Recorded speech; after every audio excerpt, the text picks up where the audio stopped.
Hi friends, అందరికీ నమస్తే. Welcome back to wisdom share 1969 cooking videos. ఈరోజు మనము జీరా రైస్ని తయారు చేసుకునే విధానాన్ని చూద్దాము. ముందుగా ఒకటి ఎంటీ బౌల్ తీసుకొని దాంట్లోకి ఒక డబ్బా బియ్యం పోసుకొని కొన్ని వాటర్ పోసి శుభ్రంగా వాష్ చేసుకోవాలి.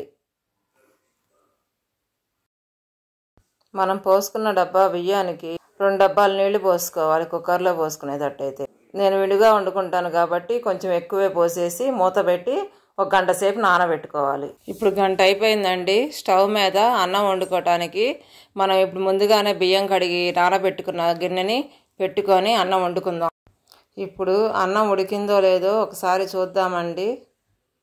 అన్నం అయితే కొంచెం పలుకు మీదనే తీయాలి, మెత్తగా ఉంటే జీరా రైస్ బాగోదు. అన్నం ఉడికిందండి. ఇప్పుడు అన్నం ఎసురు వంచుకొని వచ్చేసి ఆవిరి వచ్చేంత వరకు కూడా మళ్ళీ ఉడికించుకోవాలి. ఇప్పుడు అన్నం దించేసి స్టవ్ మీద ఒక కళాయి పెట్టుకొని కళాయి వేడెక్కిన తర్వాత ఒక 2 స్పూన్ల నూనె వేసుకొని 1 స్పూన్ నెయ్యి వేసి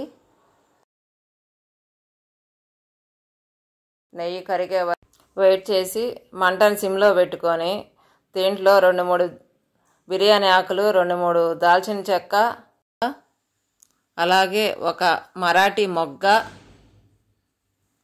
ఒక 7-8 లవంగాలు వేసుకొని బాగా కలతిప్పుకొని అవి వేగేంత వరకు కూడా వేయించి అవి పక్కన పెట్టుకొని దీంట్లో కొంచెం 1 స్పూను జీలకర్ర వేసి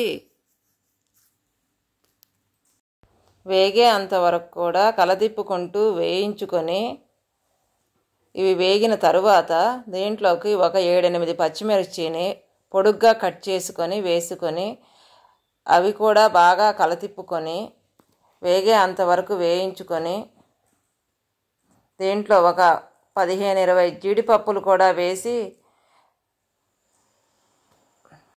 ఒక 1/2 స్పూను యాలక్కాయ పౌడరు, 1/4 స్పూను ఇంగువ కూడా వేసి 1 స్పూను అల్లం వెల్లుల్లి పేస్టు,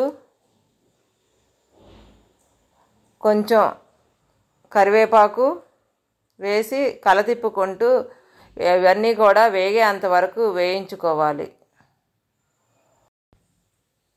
ఇవి వేగిన తర్వాత కొంచెం కొత్తిమీర కూడా వేసి కలతిప్పుకొని స్టవ్ ఆపేసుకుందాం. ఇప్పుడు మనం ఒక బేసిన్ తీసుకొని దీంట్లోకి మనం వండుకున్న అన్నాన్ని మొత్తాన్ని కూడా దాంట్లో వేసుకొని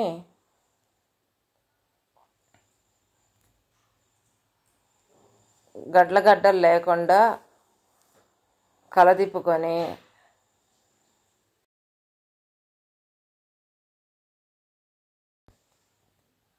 ఇప్పుడు 1 స్పూన్ సాల్ట్ వేసుకొని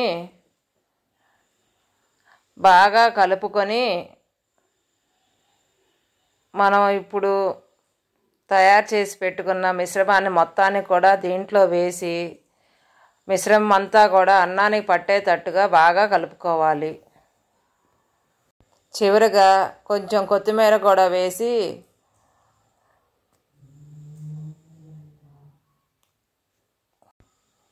ఇప్పుడు జీరా రైస్ తయారైపోయినట్టే. దీనికి కాంబినేషన్గా పెరుగు చట్నీ తయారు చేసే విధానాన్ని చూద్దాము. దీనికోసము ముందుగా ఒక ఎంటీ బౌల్ తీసుకొని దీంట్లో 3 గంటల గడ్డ పెరుగు వేసుకొని 1 స్పూను సాల్ట్ వేసి 1 చిటికెడంత పసుపు కూడా వేసి సన్నగా కట్ చేసుకున్న 1 కప్పు ఆనియన్ ముక్కలు, ఒక 2-3 సన్నగా కట్ చేసుకున్న పచ్చిమిర్చి వేసి బాగా కలుపుకోవాలి. ఇంతే అండి, పెరుగు చట్నీ కూడా రెడీ అయిపోయింది. ఇంతే అండి. ఇప్పుడు మనము దీన్ని ఒక ప్లేట్లోకి సర్వ్ చేసుకొని తిని చూద్దాము. Thank you for watching. మీకు మా వీడియో నచ్చినట్టయితే please like, share, subscribe and click the bell icon.